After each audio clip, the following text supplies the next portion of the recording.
early access has always been a bit of a double-edged sword. On one hand, some folks enjoy having a hand in shaping a project they're excited about and providing the developer real-time and meaningful feedback that will ensure the finished product meets the expectations of hungry fans. On the other hand, it means putting up with a lot of technical growing pains in the process, and having to front the money for a game that is not even fully realized yet. Early access certainly worked in favor of titles like Hades 2 and Tainted Grail: The Fall of Avalon, but not all games have fared as favorably. What category does developer Spider's GreedFall: The Dying World fall into as it leaps into version 1.0? We have a lot to talk about, so let's jump right in. Real quick though, don't let the greedy AAA corporations take all of your hard-earned coins. Support independent content by heading over to patreon.com/idreamofindiegames to net yourself some exclusive perks like early and ad-free content,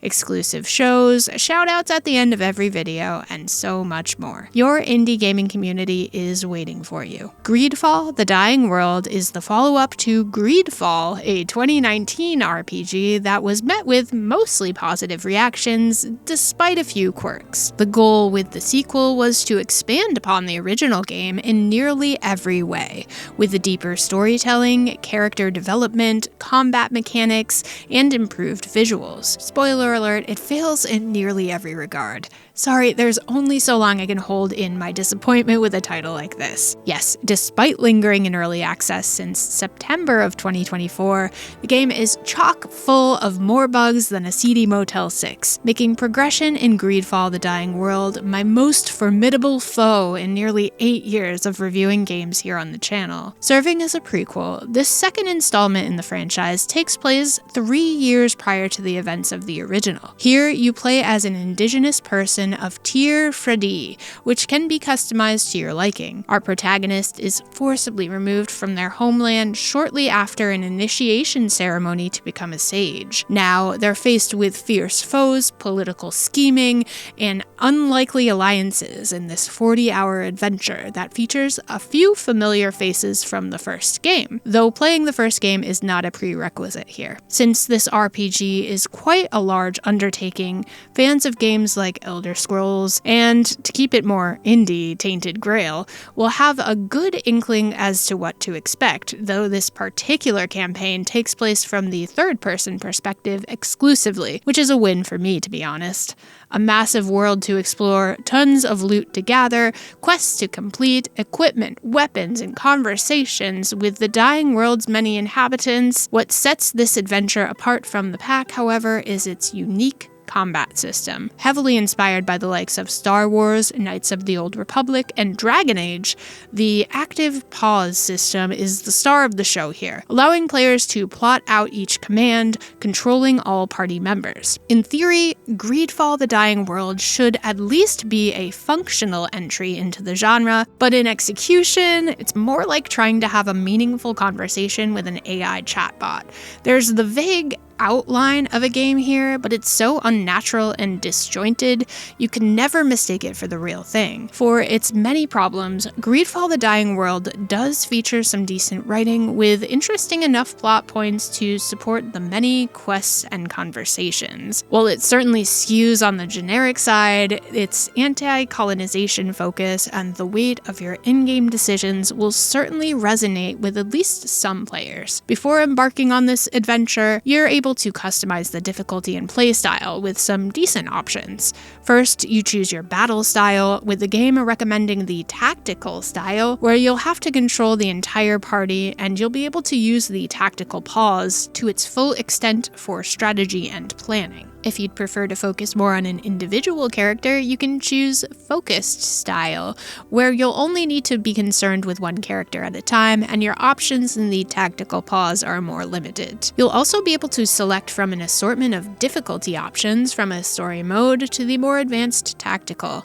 I opted for the recommended tactical battle style and the adventure difficulty to start, as it seemed the recommended way to experience GreedFall, A Dying World. The game consists of a constant flow of quests that are easy enough to track with a detailed journal and well-marked map. These tasks range from freeing prisoners trapped in mines to finding the source of a mysterious illness that is killing the local game and making your people ill. There's no shortage of things to do, both required and optional. Regardless of how you approach the game, expect a steady stream of combat encounters as well. Whether you're facing dangerous wolves or heavily armored knights, you can't say The Dying World doesn't try to stand out with its combat engine. It's an interesting mix of real-time action and turn-based tactics that, in theory, gives you full control of the entire party and helps you plan out your attacks ahead of time. The problem is how clunky that combat system feels. The pace of battles is slow as molasses, and while releases like Final Fantasy VII Remake have proven you can make this hybrid style work, The Dying World manages to drain every ounce of energy from the formula. It becomes a tedious slog through menus, cluttered and mundane at the same time. Battles were, in fact, so annoying that I almost wanted to avoid them at all costs, though that would mean forfeiting precious experience points. Then, of course, you'll eventually reach boss battles and other fights that are completely unavoidable. Sure, you can turn on invincibility and cheese them,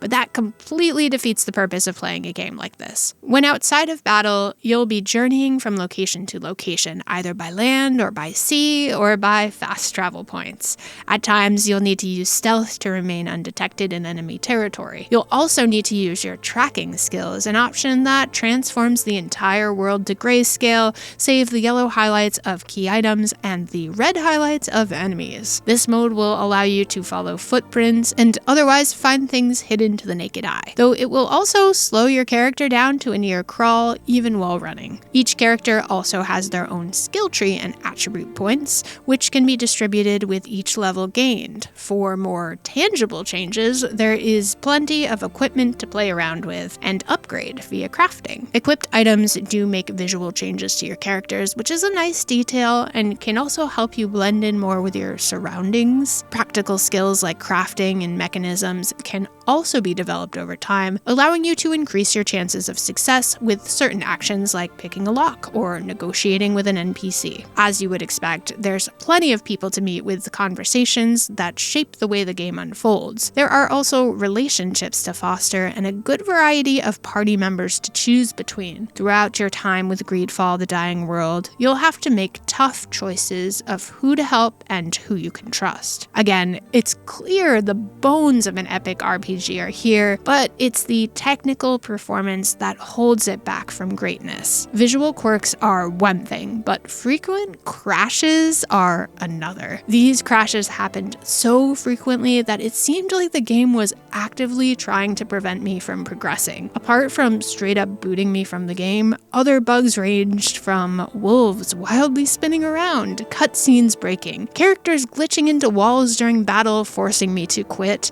your main character getting stuck, disarming a bear trap even while in battle, and of course being sent back to the desktop, which is the most egregious of all, leaving you with nothing but lost progress and dark thoughts. Thank goodness for autosaves. The performance of this game makes it extraordinarily difficult to progress. It's like the Souls-like of technical difficulties. When they're not falling apart at the seams, graphics are decent with some nice character models and lighting effects. However, they never seem to reach their full potential due to all the aforementioned issues. The music is deep and moving, fleshed out with haunting vocals, which almost feels out of place in a game that suffers from this many issues. The soundtrack comes to us from the same composer that worked on the Plague Tale series and Dying Light 2, which explains the quality of the work on display here. Voice acting is decent as well, even implementing a unique language for the native people. It's truly a shame GreedFall: The Dying World gets in its own way more often than not, as the developers clearly wanted to make a large and immersive experience. It feels like the heart was there, but the budget for an undertaking of this size was not. The degree of available options, whether it be customizing difficulty, different tactical profiles for combat, and the many hours of story development and dialogue, show me that the game began with a lot of care and lofty goals. Unfortunately, that glimmer of hope is buried under a thick film of glitches and unpolished performance, which undermines the entire experience. The dying world feels like a boat that's been patched up with paper and duct tape, and water is quickly seeping through the cracks. It is my sincere hope that some of the more pressing issues like the crashes can be patched out, but in the meantime, it leaves the experience frustratingly unplayable. Here at I Dream of Indie Games, we have a tiering system that ranges from the golden genie lamp of approval to the dreaded Indie Krampus. It is with a heavy heart that I give out my very first Indie Krampus to GreedFall, The Dying World. Unless you are a glutton for punishment